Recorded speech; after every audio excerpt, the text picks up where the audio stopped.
காலை நேர பிரதான செய்திகளின் ஊடாக நர்மதா சிறில் முதலில் தலைப்பு செய்திகள். வந்து குவிய உள்ள எரிபொருள் கப்பல்கள் அரசு ஊழியர்களின் விடுமுறையில் ஏற்பட போகும் மாற்றம். யாழ் உள்ளிட்ட பகுதிகளில் கொட்டி தீர்க்க போகும் மழை. கோர்முஸ் அதன் முந்தைய நிலைக்கு ஒருபோதும் திரும்பாத IRGC பகிரங்கம். இனி விரிவான செய்திகள். ஏப்ரல் மாதத்தில் 9 எரிபொருள் கப்பல்கள் நாட்டை வந்தடைய உள்ளதாகவும், எனவே அரசு ஊழியர்களின் புதன்கிழமை விடுமுறையில் மாற்றத்தை ஏற்படுத்த உள்ளதாகவும் வெளிவிவகார அமைச்சர் விஜித கேர தெரிவித்துள்ளார்.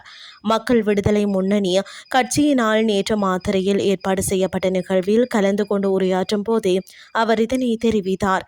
இதுகுறித்து அமைச்சர் மேலும் தெரிவிக்கையில், மத்திய கிழக்கில் ஏற்பட்ட போர் சூழலால் உருவான எரிசக்தி நெருக்கடியை அரசாங்கம் தற்போது வெற்றிகரமாக முகாமைத்துவம் செய்துள்ளதாகவும் அமைச்சர் விஜித கேரத் குறிப்பிட்டுள்ளார். எனவே விடுமுறை தினமாக அறிவிக்கப்பட்ட புதன்கிழமையை மீண்டும் வேலை நாளாக மாற்றுவதற்கு QR முறைமை மற்றும் ஒற்றை இரட்டை இலக்க முறைமைகளை நீக்கி நிலைமையை வழமைக்கு கொண்டுவர நடவடிக்கை எடுக்க முடியும் எனவும் அவர் கூறினார். நாங்கள் ஏற்கனவே புதிய வழிமுறைகளை அறிமுகப்படுத்தினோம். ஆரம்பத்தில் ஓரிரு வாரங்கள் சிரமங்கள் இருந்தன. வரிசைகள் உருவானது உண்மைதான்.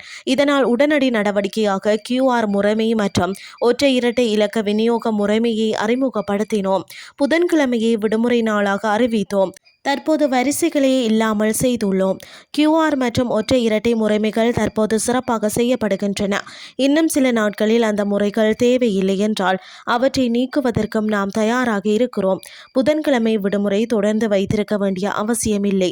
நிலைமை சீரானதும் தேவைப்படும் போது மீண்டும் வேலைகளை ஆரம்பிப்போம். எரிபொருள் கப்பல்கள் வருவதில் தாமதம் ஏற்பட்டதாலேயே அந்த நேரத்தில் அத்தகைய முடிவுகளை எடுத்தோம்.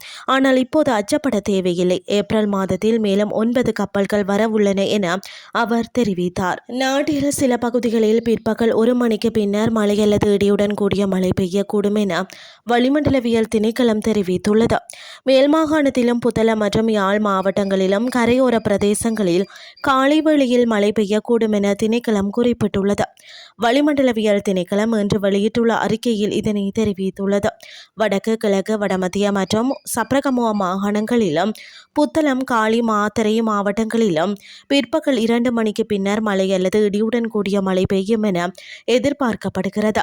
மேல் மாகாணத்திலும் புத்தளம் மற்றும் யாழ் மாவட்டங்களிலும் கரையோர பிரதேசங்களில் காலை வேளையில் மழை பெய்யக்கூடும்.